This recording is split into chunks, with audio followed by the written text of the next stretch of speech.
Hi friend. Do you ever go to networking events and you feel like you are just faking it? You might even feel like the dreaded imposter syndrome, or perhaps you're not really quite sure how to start a conversation with a stranger? Well, you are not alone. And by the end of this video, you will have learned 3 new tools to take into your next networking event with confidence and with compassion. Welcome to Compassion Rocks. This channel is my channel for all things creative entrepreneurship, tips and tricks on how to transition through all stages of your career in music, media, the arts and entertainment. And on my channel, I love to share tips and tricks. Sometimes I'll share a personal story of my 30-year journey in the entertainment industry. And I really always want my content to include fun, and also, of course, I want it to be educational. So hopefully this checks one, if not all of the boxes for you. And again, if you love what you see here, please like and subscribe. And now let's get into the video. So the number one thing that I always recommend creative entrepreneurs do when they need to network is to lead with curiosity. Because when you lead with curiosity, you don't have to be confident. You can actually set that question mark aside and you can go into the conversation looking to learn and looking to understand. The second part of this, of course, is you get to practice your active listening. So active listening is a compassionate act. It means that you truly are listening to what the other person is sharing with you. You're really learning about them and perhaps what challenges them, what they're passionate about, and you are listening to the whole picture. Perhaps you might even notice some nonverbal cues, like they might be nervous, they might be rocking back and forth in their feet, or they might have their arms folded because they're not quite sure they're ready to open up. Don't take that personally, by the way. They might just be cold. But in any case, I think it's important to listen to the whole conversation, verbal and nonverbal. It's such a compassionate act, and it is the beginnings of building a long-term relationship. And as you know, in the creative industries, especially music, media, the arts, and entertainment, we need each other. This is a long-term game. We're not getting into this industry as a one-off. We want to build a career. And the way we do that is by building our deep relationships, our most important relationships, our sustainably successful relationships. So getting in there and leading with curiosity allows you to learn as much as possible about all the people that you're going to meet in that networking event. The second part of that is, as you are active listening, you are remembering that you will be following up. You will be following up within the first 24 hours of meeting them because you've got their contact information. Perhaps you took, an USSY, we're us, and you took an USSY and we're taking a picture together, or they have a selfie and they shared it with you, and you connect it to your contacts, so that when you do follow up with them, either in a DM or an email, you attach the picture from the event. So they have a visual representation of meeting you. Additionally, anything that they might have shared with you that could be useful would be something like, hey, I remember that you shared that you were feeling challenged in this area, and we share that challenge. That's something that I am working through right now in my job, my role, my fill in the blank, next steps as I look for my next role or my next opportunity. And I found this article that I really loved, and I wanted to share it with you. That's such a great way to be helpful. It shows, 1, you care about them, 2, you really listened to them when they were speaking, and 3, you are vulnerable enough to identify a shared challenge, that you are challenged and that you remembered they had shared that, and that prompted you to do some research and find an article or two that was really helpful for helping you move forward. There is no transactional thing going on here other than you heard them and you'd like to continue this conversation by being helpful to them. And that is all. There is no expectation of anything in return. That is how you build long-term relationships. It's not, hey, yo, what are you gonna give me? I can appreciate being in that situation, and you might be staring at me and going, well, isn't that what you go to networking events for? Actually, no, I do not go to networking events to get jobs. I go to networking events to build relationships. And sometimes, and oftentimes, jobs come by way of those relationships down the line. Number 2 is craft your stories. So when going to a networking event and wanting to feel like it's aligned with you, you feel like you're being you feel like you can confidently, just be yourself, and you're not faking it until you make it, you just show up and be you.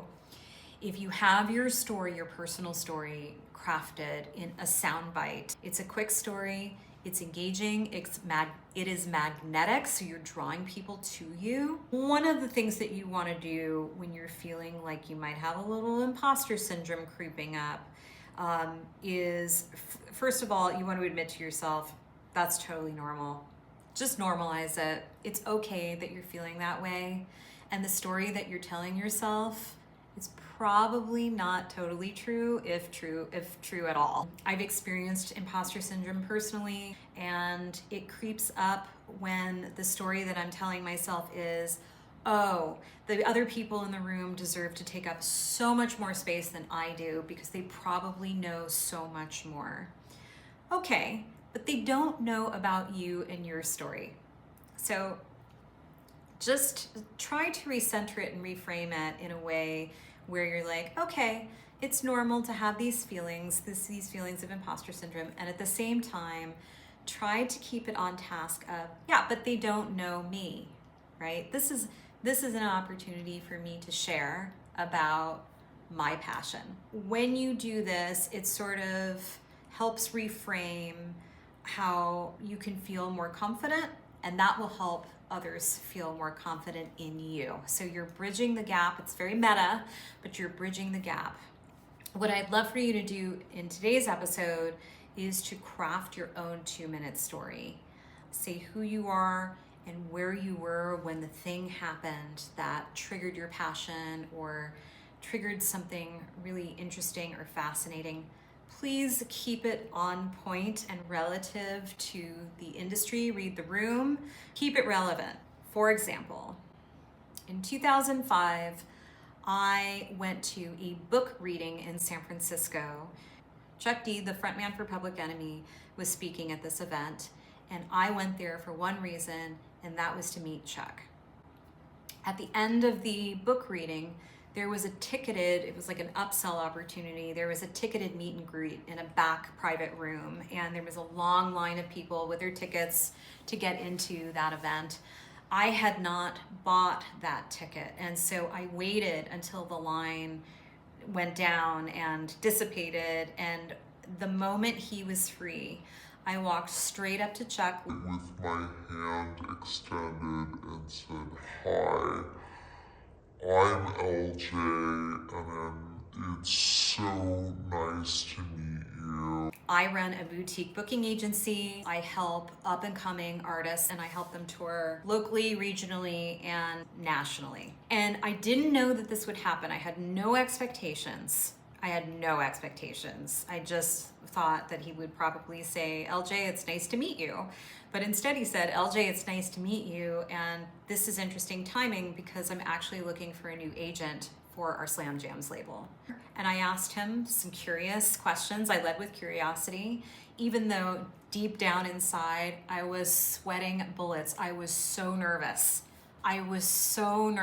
okay? But I allowed myself to just feel nervous and do it anyway. Both things were true for me. I knew I was nervous, but I felt compelled to share my story with Chuck, and it landed with him. And I don't think it was a coincidence, but again, I wasn't expecting anything. It was just timing. And had I not put myself out there, nothing would have happened. And I never would have met Chuck, and we never would have had a now 20-year friendship.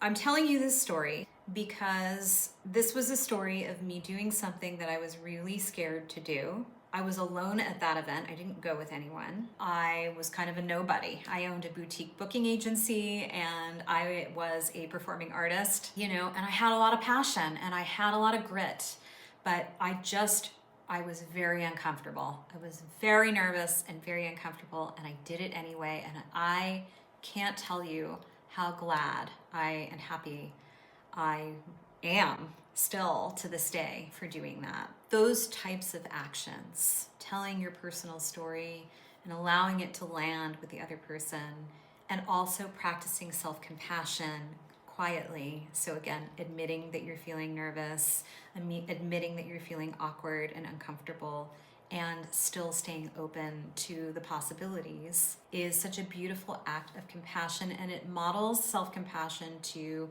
the people around you. It gives them permission to open up a little bit and be a little bit more vulnerable. And these types of skills are connectors. This is what brings people together, and it cannot be faked. It is a genuine thing.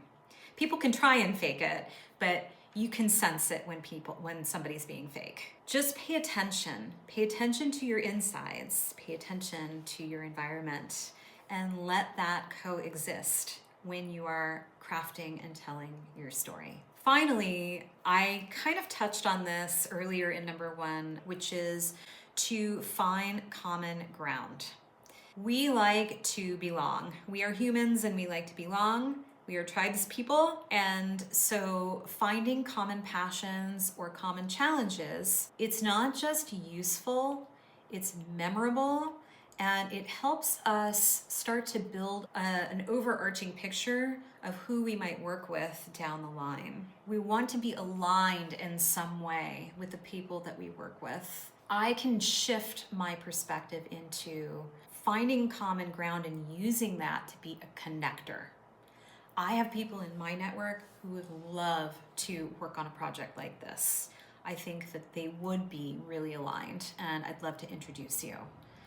That is huge. Again, being of service, being helpful, really listening to what people say they want to do, what they're passionate about, what they're struggling about. Those are the 2 major buckets, by the way. And really leaning into that, but it doesn't always have to be you doing the thing. It could just be you connecting, or you sending an article, right? It could just be you being of service. Doesn't necessarily mean that you have to work with that person right now. I hope that you found all of these tools really helpful. I would love to hear from you. Make sure that you grab my Creative Entrepreneur Guide. It's absolutely free. I offer it in some of my videos, and I'm going to be offering it below. Grab that for free. We do mindful work, mindful life sessions every Wednesday. I've been leading these for free, absolutely free, for years. You are welcome to come and meet me. I lead them live on Zoom, and come and practice mindful work with other creative entrepreneurs in our industry. And as always, compassion rocks. Your success is mine, and I'll see you in the next video.